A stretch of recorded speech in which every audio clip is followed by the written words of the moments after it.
Tula tusome nate egguse nkubuuzaako era n'enkwebaza gy'otuusizzaako engalo webale kwekumira ku mukutu gaggadde ogwa Tula tusome ne pulogulaamu Tula tusome okubeerayo ng'ogiwulirizanga n'okugiraba buli kaseera YouTube ne TikTok. Tuli kataba ka Mbayiwa ow'abayizi kawandiikibwa Walabye Ekimagoba era nga tutuuse ku ssuula ey'okutaano egamba nti Ekyagaza omubi. Ssuula ya kutaano, muzzukulu wa Mugema munakyala akwata ssente empya n'enkadde nze mwanjuzi era omuteesiteesi owa pulogulaamu eno. Ku lw'omukaaga Kawungeezi, Mbayiwa yali ali awo ku buliri bwe mu ggandaalo. Nawulira akonkona ebweru.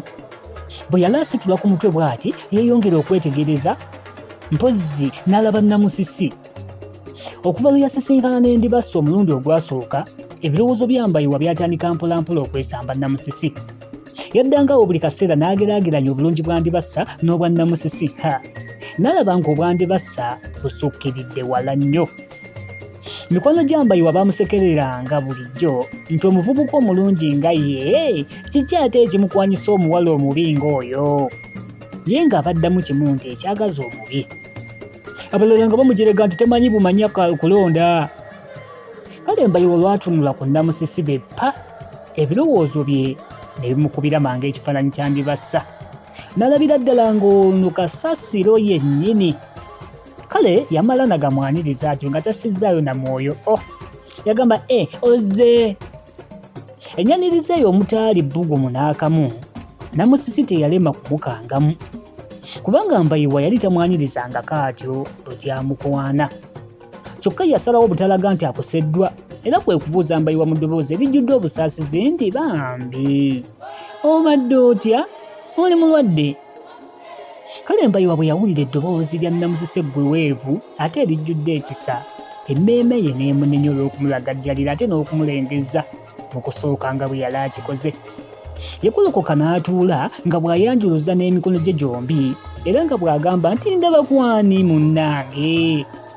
Namusisi olwo munnange n'awuliranga gwe batikkudde ku mutwe ensuwa enzite ennyo. N'addamu n'eggono ejjitirivu n'agamba nti kunze. Yagamba kunze mukwano. Naye mazima Mbayiwa obadde ontiisizza kubanga mbadde ndowooleza ddala nti ontwaddeko. Ku Mbayiwa ntoolwaki? Ku Namusisi nti nali nkulabyeko ng'otunula bw'otyo nga bwe nkusanze. Kale Mbayiwa n'abaka omukono gwa Namusisi n'amusika n'amuzza ku kitanda atuule nga bw'amugamba ng'eno bw'asekereza nti aha naye mwana gwe naawe. Ng'eno bw'amusuna katono ku ttama mu kuzannyirira. Kale bombi ne basekamu olw'essanyu. Namusisi kwe kuwemuukiriza munne nti namusaako nno. Ku Mbayiwa nti mma naawe ate nawe ng'ate ozze oyagala bulala okulamusibwa. Ko Namusisi nti mukadde oba oganye kalonko namusanze kankwera musize yenno waali. Yali yafukamidde edda wansi era nga aleese n'engalo atandise okulamusa n'eddoboozi erijjudde ekyejo n'eggwoowo.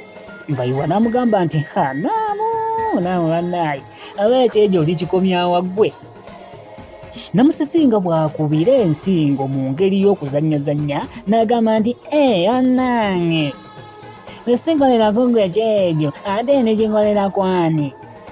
Awo bombi munnange ate ne batulika ne baseka. Mbayiwa wuuyo nno tatabase engalo za Namusisi, olowooza tatandise okuzizannyisa? Se baatandise. Namusisi kwe kuwujja munne akabuuzo nti gwe ate alina kyejo, lwaki owedde okwedda engalo zange nga tonzita? Ebyo nno yabyogera atuula ku kitanda. Ko Mbayiwa nti zimpoomera. Namusisi n'asekamu katono n'alyoka ayanukula nti maama mukadde osesa n'atayagala kusekaaseka. Engalo z'omuntu zikuwoomera zitya? Simanyi oli musezi. Mbayiwa n'addamu nti nedda, nze muli mpoomera obuwoomera okubukwatamu obugalo bwo, omanyi bugonda bulala. Kale n'amusika n'amwesigamya ku kifuba kye. Namusisi n'atunulira Mbayiwa mu maaso bombi emitima gyabwe ne gikubagana kale ng'essanyu lyokka lye bawulira teritendeka. Mbayiwa ye mwangu n'agamba nti tubeerere ddala wano bwe tuti, nze nnyumirwa nnyo.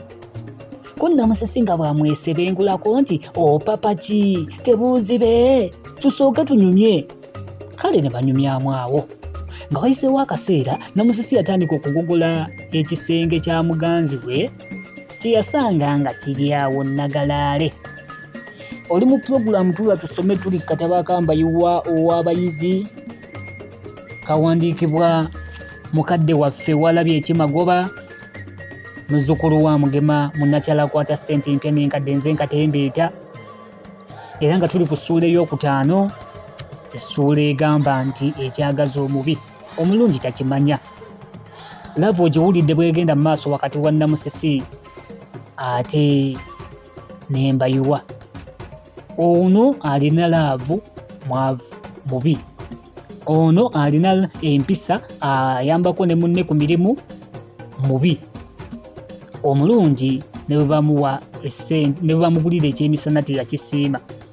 Mujjukira bulungi ekyagaza omubi essuula weetuukirira ddala wano nti omulungi takimanya, naye nze ngamba bakimanya, basirika busirisi n'okwagala okwerisaako, naye nga babeera bakimanyi nti ekyagazizza oli kye kino kye sikola.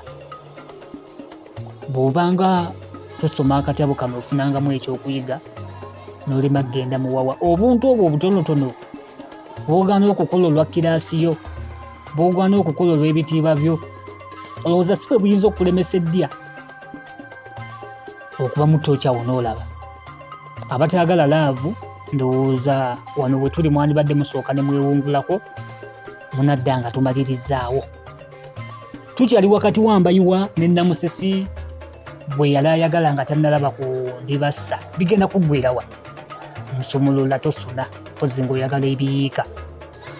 Obudde bwali buwungeera, awo nno Namusisi n'aleetera munne lumonde omwogi. Yamuggyawo. Lumu Mbayiwa mpozzi baali banyumya ne Namusisi n'amubuulirako nga lumonde omwogi bw'amuwoomera ennyo. Era Namusisi bwe yamuleeta n'asaba aliise ku munne, naye teyagaana. Kale aba amuliisa, Namusisi ne yeekaaya nti nnyabo nnumye engalo.